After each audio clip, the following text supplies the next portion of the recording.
Здравствуйте, уважаемые телезрители и радиослушатели. Мы работаем в прямом эфире. Это передача «Якутск сегодня». Мы выходим одновременно и на телевидение, и радио «Титим» Саха-радиото национальной вещательной компании «Саха». За режиссерским пультом Николай Слепцов и Мария Новгородова. А в студии у микрофона редактор Юрий Сергеев. Приветствую телезрителей и радиослушателей. В нашей сегодняшней передаче Государственное автономное профессиональное образовательное учреждение Якутский колледж связи и информационных технологий имени Петра Ивановича Дудкина в уходящем 2024 году отмечает 85-летний юбилей. Как известно, историю учебного заведения делают люди.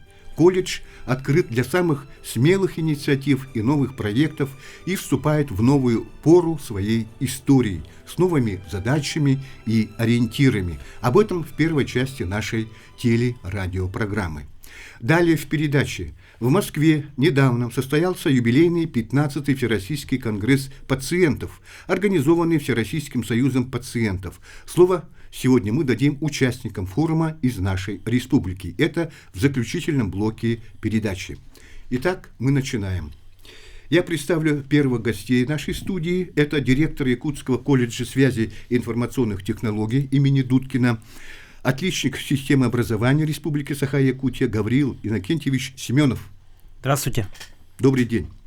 И преподаватель специальных дисциплин Якутского колледжа связи и информационных технологий имени Дудкина, кандидат педагогических наук, почетный работник связи Республики Саха-Якутия, почетный работник среднего профессионального образования Российской Федерации, почетный радист Российской Федерации, заслуженный учитель Российской Федерации, лауреат Государственной премии Республики Саха-Якутия имени Петра Ивановича Дудкина в области связи информационных технологий Валентин Михайлович Киселев. Мы вас приветствуем. Здравствуйте.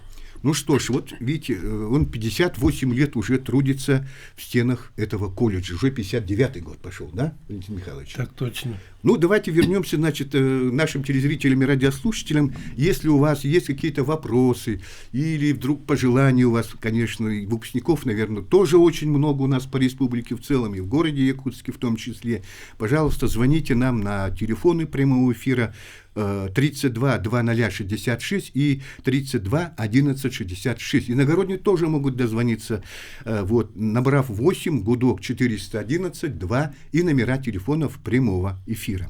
Ну что ж, мы начинаем нашу передачу. Так, наверное, первый вопрос все-таки давайте с истории начнем, да? Валентин Михайлович, давайте несколько слов. В каком же году вы все-таки впервые переступили порог тогда техникума связи? Как он назывался? Ну, так получилось, что после демобилизации из рядов Советской армии поехал устраиваться на работу, встретил одноклассника, и 1 декабря 1966 года был принят на работу в техникум связи. С тех пор как бы здесь и тружусь. Угу. Меня принимал директор Бунин Владимир Леонидович, который впоследствии работал в управлении связи. Мы с ним очень теплые поддерживали отношения. Угу. Вот. Мне повезло, были очень серьезные учителя, преподаватели, которые дали мне путевку в жизнь. В первую очередь Бочковский Всеволод Иванович, известная личность в республике. Вот. Ну и другие. Удалось активно работать, много поднимали специальностей, строили общежитие, строили учебный корпус. Общежитие в 1969 году, а учебный корпус в 1989 году был запущен. Вот открывали новые специальности. Ну и, в общем-то, в 90-е годы даже еще было так, тяжелый период, сохраняли вот коллектив и работу техникума. Вот при активном участии директора, ныне покойный Добычин Виктор Алексеевич. Мы с ним бок о бок проработали четверть века. Да, ну, конечно, и коллектив был тогда совсем другой, конечно. Кто вот вам помогал в освоении первых азов преподавания, педагогики? Ну, в общем-то, перечислять в связи с дефицитом времени Да. достаточно долго. Ага. Вот, но есть как бы из моих учителей. Кого можно вспомнить сегодня? Николай Прокопьевич Мамруков. Вот царство это был заместитель директора Николай Прокопьевич Мамруков, его брат тоже работал преподавателем. Вот они меня очень многому научили. Вот Андреев Владимир Дмитриевич, ну, он почти мой одногодок был, но вот тоже много чему научил. Вот и многие другие преподаватели, которые как бы... Ну вот Петр Иванович Дудкин у вас тоже пересекались пути, наверное, да? Ну да, он в то время работал начальником управления, ну и мы пересекались на предмет повышения материально-технической базы. Ну, в то время работали на Октябрьской, в деревянных корпусах, 3 корпуса, там учебный корпус был, лаборатория и общежитие все. Вот, а потом уже перебрались в 2 этапа. Сначала на Короленко 6, вот, а потом уже и на Петра Алексеева. Ну что, давайте перейдемте к нашей сегодняшней жизни, да, что вот сегодня вот в колледже вот связи информационных технологий происходит. Вот все-таки я думаю, что и вопрос к директору Гаврилу Иннокентьевичу. Вот популярным все-таки стало учебное заведение у нас в республике, да, и я, насколько знаю, вот каждую весну уже перед вступительными экзаменами там конкурс очень у вас большой. Вот в этом году вот как он у вас прошел, вот как прошла эта приемная комиссия на 2024-2025 учебный год, вообще сколько подает заявления, да, вообще в среднем, да, в год, вот поступающие в ваш техникум, какой конкурс на одно место и вообще какие специальности сегодня есть в колледже? Еще раз добрый день. По поводу поступления Республика Саха-Якутия дает госзадание ежегодно контрольные цифры приема 200 бюджетных мест, это 200 первокурсников. По итогам приемной кампании в этом году на 200 мест было подано заявлений более 2500 заявлений. Так. В электронной форме, в базе у нас конкурс большой. У нас студентов принимают по среднему баллу аттестата на базе 9 и 11 классов по 10 специальностям. У нас, вот как сказал Валентин Михайлович, технологии меняются, и меняются технологии, методика преподавания этих технологий, да? То есть как в свое время готовили телеграфистов, готовили телефонистов, в свое время готовили телевизионщиков, радистов. В 90-е годы готовили специалистов сотовой связи, спутниковой связи.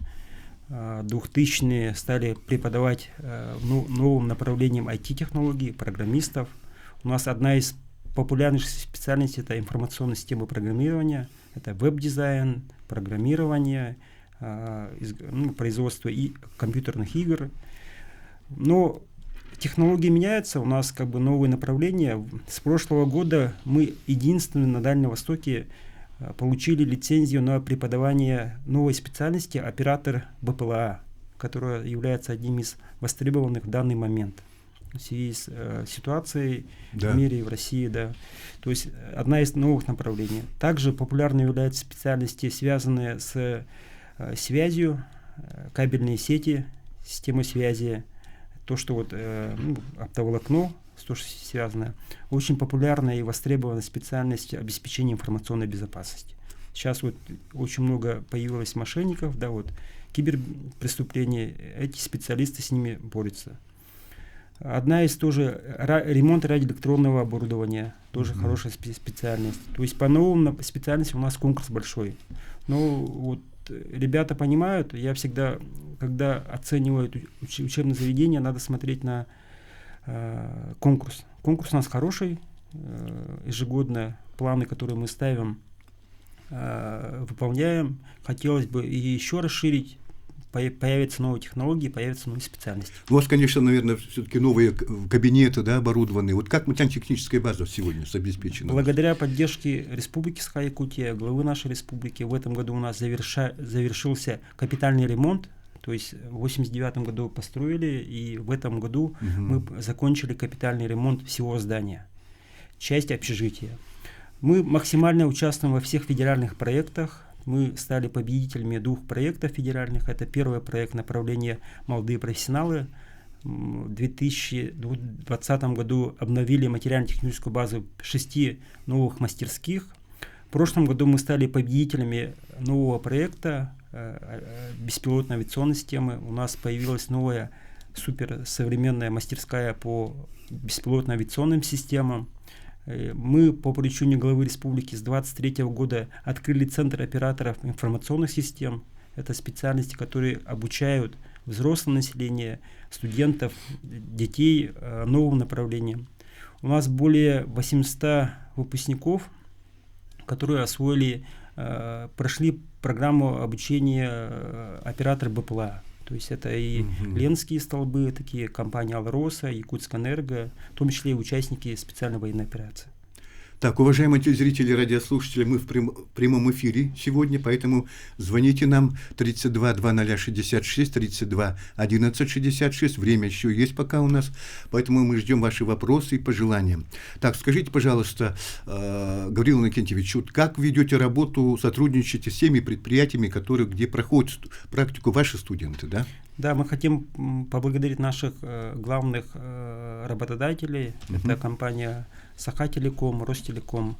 Благодарим нашу компанию Арктелеком, IT-парк, Технопарк, все отрасли связи, где у нас НВК Саха, которые в этом году, благодаря поддержке генерального директора, наши студенты прошли практику во время прямых эфиров международных спортивных игр «Дети Азии». То есть у нас ребята помогали проведению прямых эфиров, то есть в качестве волонтеров, работников. То есть по всем специальностям у нас проходит практику. В данный момент тоже производственная практика во всех учреждениях, которые связаны с IT по своим направлениям.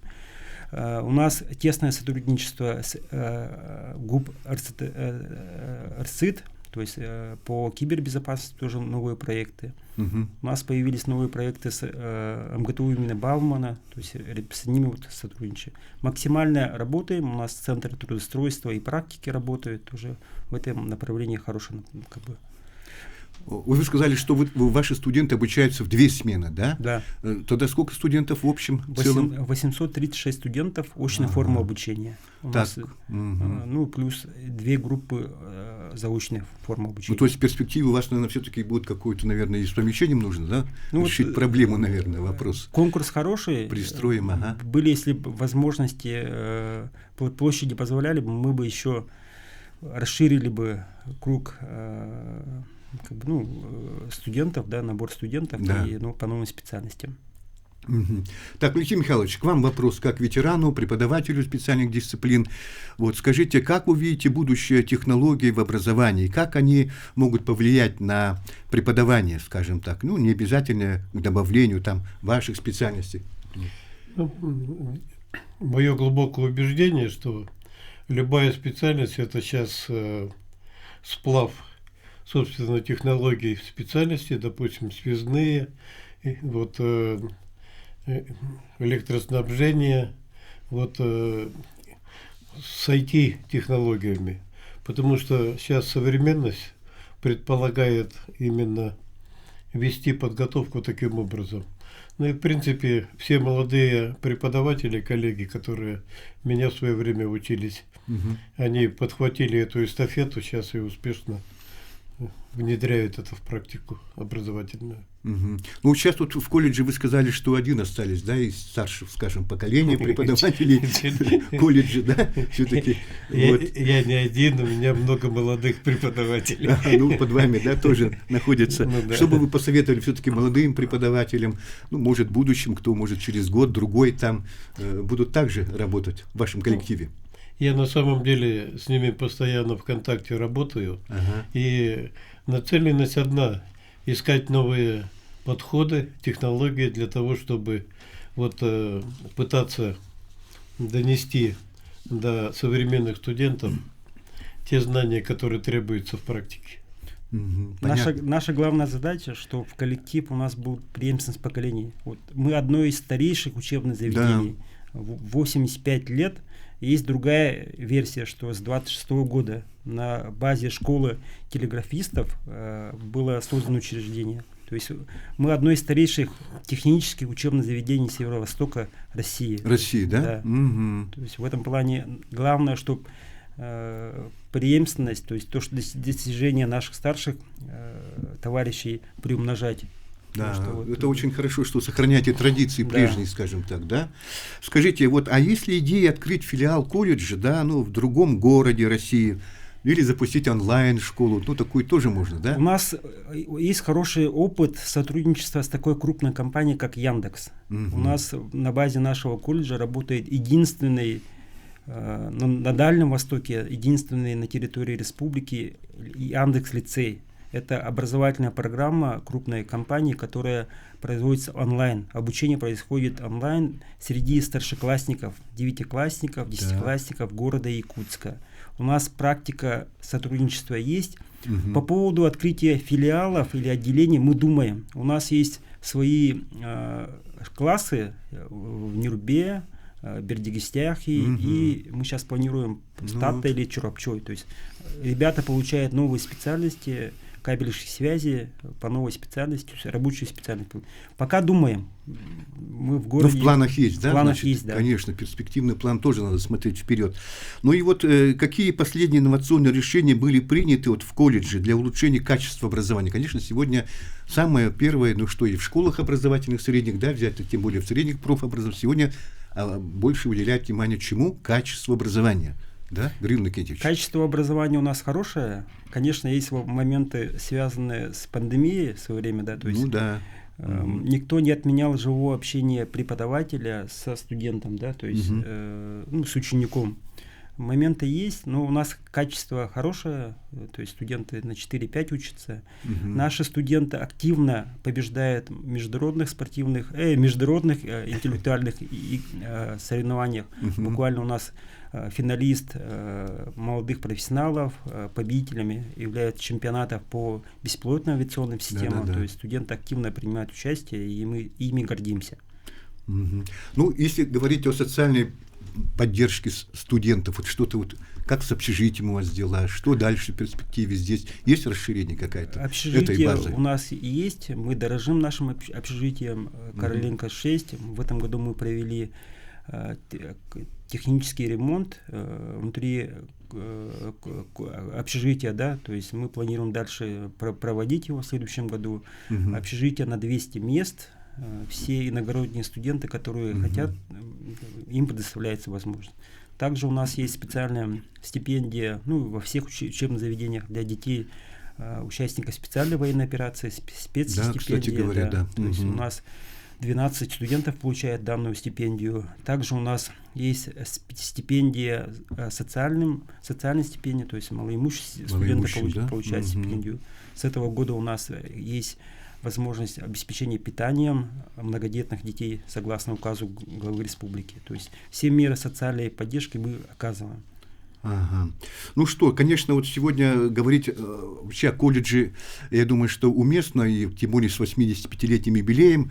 Вообще вот в связи с этим юбилеем, какие мероприятия были проведены в этом году? Главное, мы говорим, что главное мероприятие – это ремонт колледжа. Самое главное это что ремонт проведен, да? То есть не праздники, а именно ремонт. То есть весь колледж, благодаря коллективу, мы проводили субботники, часть времени в сентябре переходили на онлайн-обучение, то есть долгожданный ремонт у нас закончился. Хорошо, поздравляем вас. Самое главное это надо. Гавриил Иннокентьевич, что осталось у нас меньше минуты, совсем буквально несколько слов. Что пожелаете якутянам, телезрителям и радиослушателям, особенно молодым, наверное, выпускникам школ? Пожелаю, что поступили к нам в колледж, в лучшем мире колледж. Это наш колледж связи и информационных технологий имени Петра Ивановича Дудкина. Все, спасибо.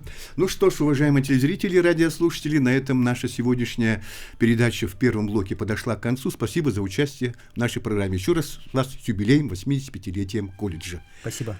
Мы продолжим передачу через рекламную паузу, уважаемые телезрители и радиослушатели.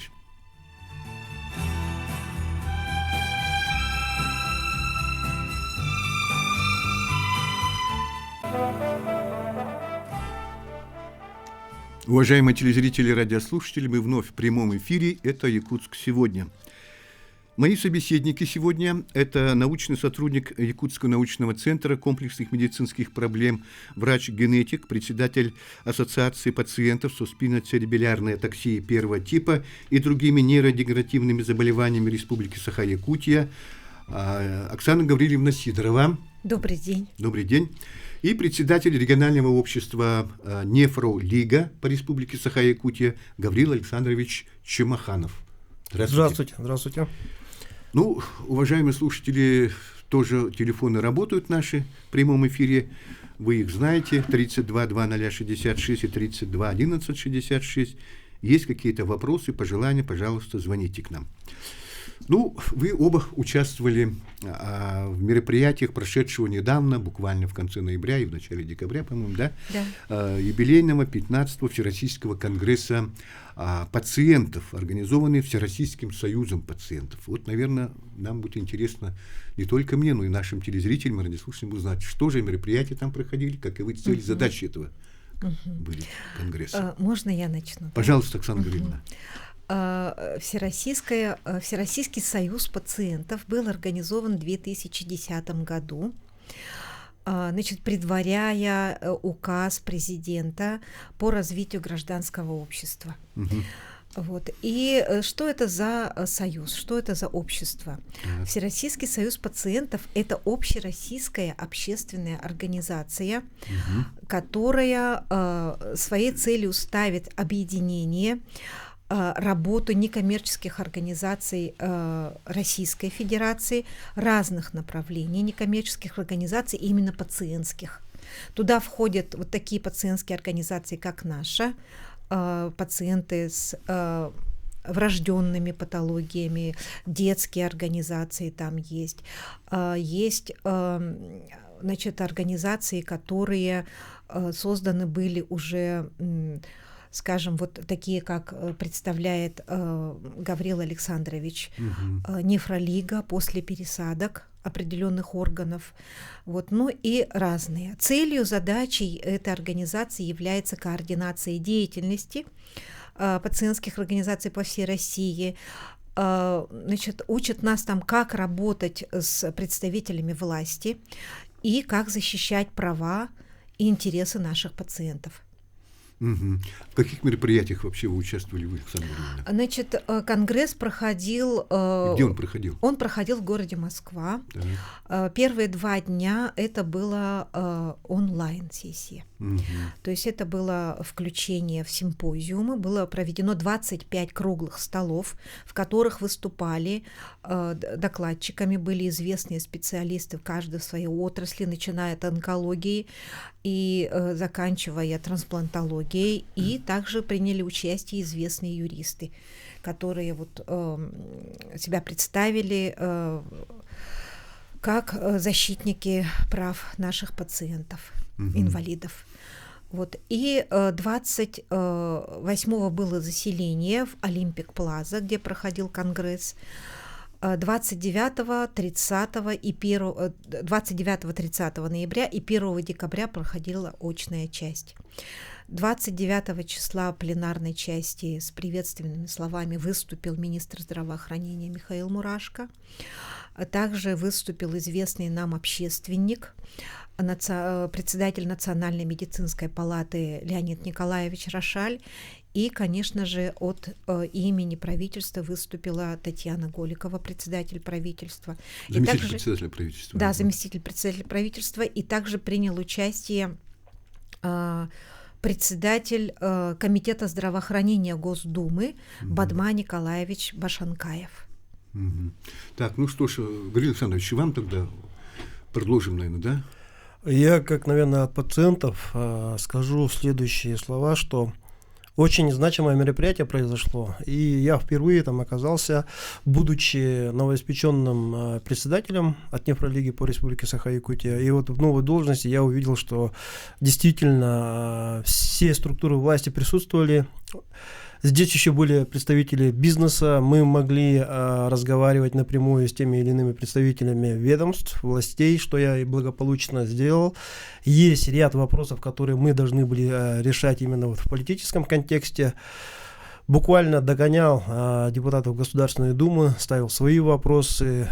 Если так брать, то, соответственно, один вопрос о том, чтобы жилье для людей с инвалидностью было бы неплохо, если бы через Государственную Думу эта инициатива прошла или какие-то другие поправки в политическом контексте произошли.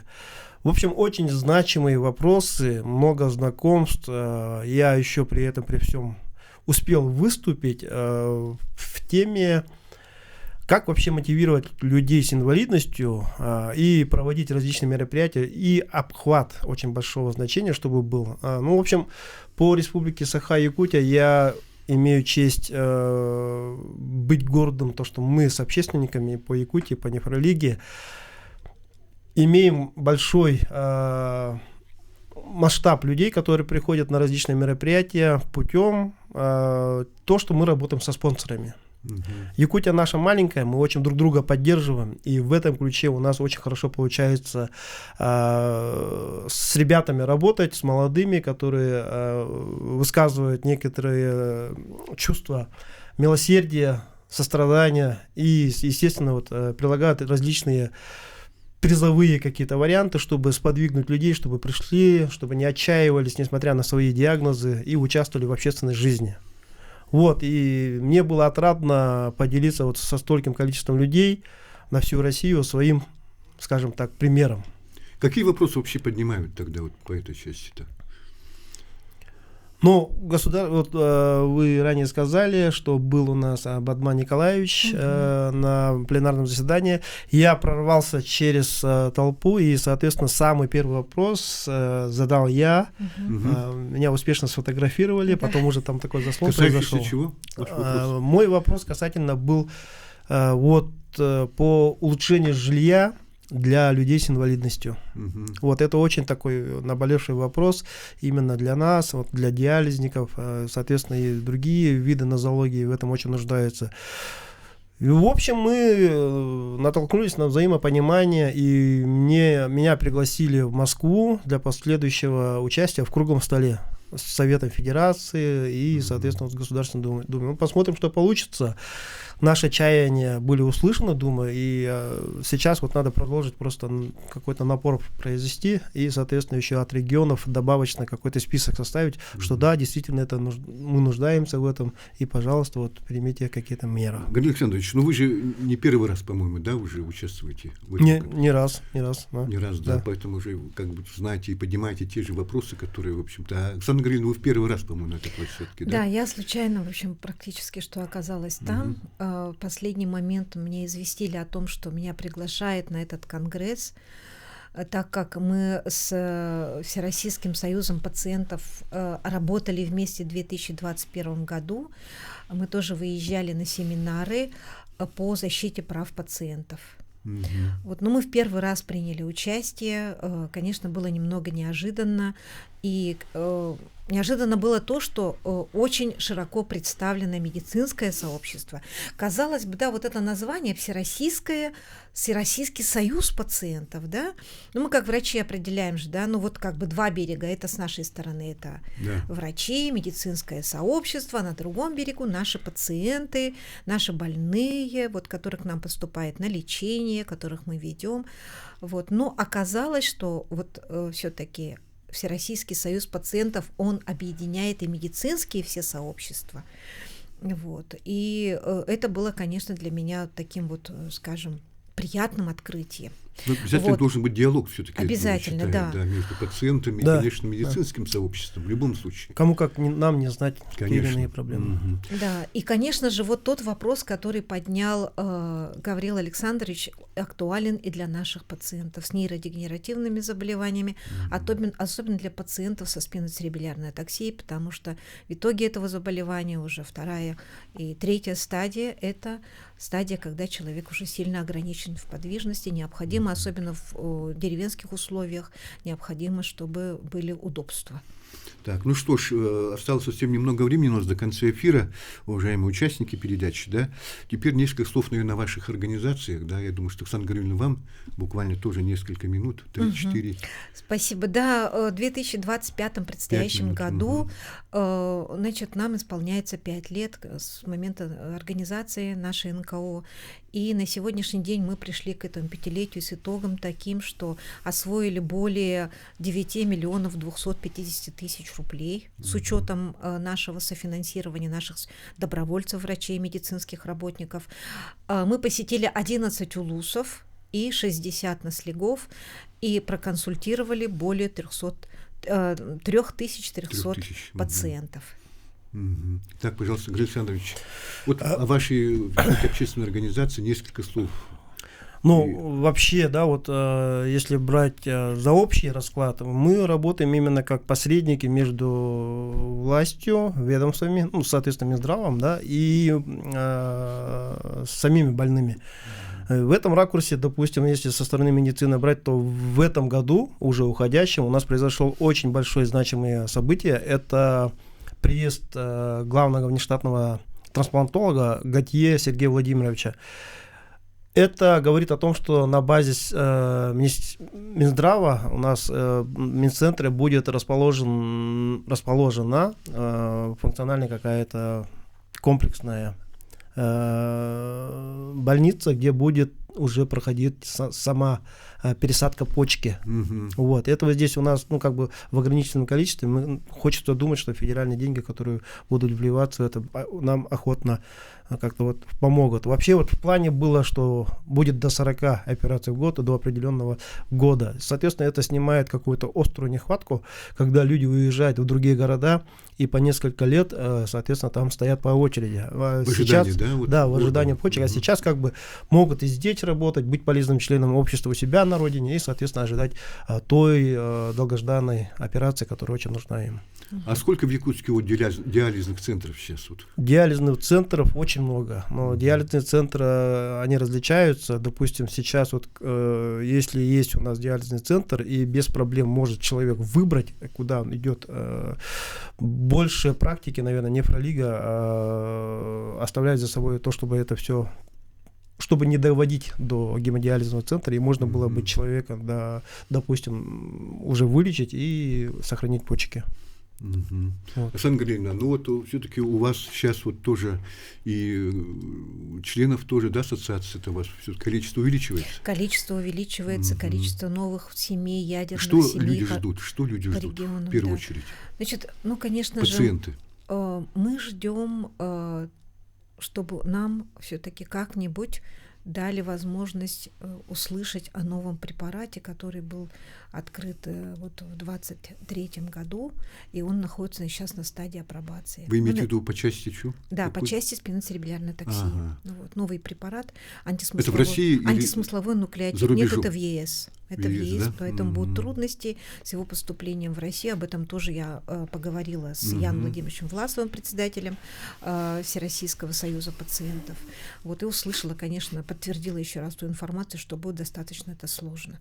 Вот такая информация, и мы хотим, конечно, нашим пациентам в предстоящем году, в новом году пожелать, чтобы они сами следили за своим здоровьем, да, уменьшали риски коморбидных заболеваний в купе вот с этим основным нашим нейродегенеративным наследственным заболеванием. Но сегодня центр работает нормально, стабильно, на сегодняшний день мы работаем, да, мы завершаем год с хорошими показателями и готовимся, имеем планы на будущий год, готовимся к следующему году.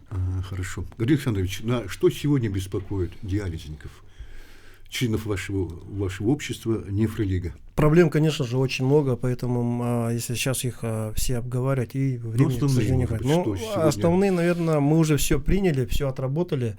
Были проблемы с лекарственным обеспечением, но мы уже поняли, что лекарственное обеспечение это уже идет от отечественного производителя. Мы все это как-то уже приняли. Были какие-то моменты, где что-то внутренне отражалось на здоровье. Но сейчас, вот благодаря нашим усилиям с работе с врачами, все это как-то сходит на нет. Ну и в дальнейшем думаю, что эта работа так и сохранится. Ну и, соответственно, у нас вот проблема с жильем. Мы хотим об этом громко заявить. Инициатива идет от нашей республики, поэтому в плане того, чтобы политического контекста отработать с российскими властями, ведомствами, вот у нас это первый какой-то такой рабочий план в следующем году. Вот. А вот, по-моему, в городе Якутске была, вот, может, в те годы еще, я помню, была проблема с доставкой, с перевозкой больных. Эти проблемы, они насущные, они есть, они и будут, но, в принципе, мы их решаем совместно. Вот, кто работает, кто и ведомство охотно подключается. Поэтому в этом ключе как-то именно рабочие моменты решают все те или иные проблемы. Вот сейчас, вот, наверное, все-таки молодеют, да, диализники, все-таки вот больные с почечной недостаточностью и так далее, скажем. Такое тоже есть, имеет место быть. Какая картина вот сейчас, вот, на ваш взгляд, вот? Да, вы правы. У нас, допустим, сообщество молодеет, но и наряду с этим мы пытаемся всех обхватить, да, вот с информационным потоком. Люди разные, люди разных сословий, люди с разными психологическими какими-то восприятиями к этому диагнозу, который вот только образовался. Поэтому и в психологическом контексте, и вот с группами риска по возрастным категориям мы все это отрабатываем. Допустим, я лично могу там с кем-то переговорить, на своем примере показать, что, в принципе, вот если ты уже пришел на такой диагноз, с ним можно жить, с ним можно работать, быть также полезным членом общества. Ну, как-то, в общем, чувствовать, да, себя нужным, необходимым для общества, само собой. Для семьи. Да. Вот. Оксана Гавриловна, ну вот у вас тоже ведь складывается такая же картина, наверное. Да, у нас такая же картина, психологическая подготовка пациентов молодеют должна пациенты быть, все-таки, да. Учитывая, конечно, повышенность урбанизации, стрессовые факторы, постоянные стрессы в нашей современной жизни, да, наш дебютный возраст наш молодеет. Когда, как раньше, после 44-5, да, с учетом повторов, да, наши пациенты начинали заболевать, то сейчас, например, особенно те пациенты, которые работают в ночную смену, которые попадают в ДТП, машин стало больше, аварийность повысилась, да, вот, и занятия спортом, особенно мужская часть, да, наших пациентов, если они занимаются спортом, у них высокий риск травматизации, и что способствует раннему началу болезни. Ну что ж, у нас около минуты до конца эфира, буквально несколько слов, вот, как в качестве пожелания. Ну, я хочу сказать, что покороче, мы очень рады, что мы попали на Всероссийский союз пациентов, у нас расширились горизонты и появились новые планы. Так, Григорий Александрович. Я тоже присоединяюсь к этим пожеланиям, поэтому, ну и еще вкратце хотел бы сказать, чтобы следили за здоровьем, чтобы в новом году у всех было все хорошо. Ну что ж, уважаемые телезрители и радиослушатели, действительно, будем надеяться, что все-таки вот две общественные организации, которые занимаются вот пациентами, да, по, значит, нейродегенеративным заболеваниям, тем более вот по нефро, да, вот, почечной недостаточности, сегодня, думаю, что меры тоже принимаются, есть активисты. На этом наша передача подошла к концу. Всего доброго, до свидания.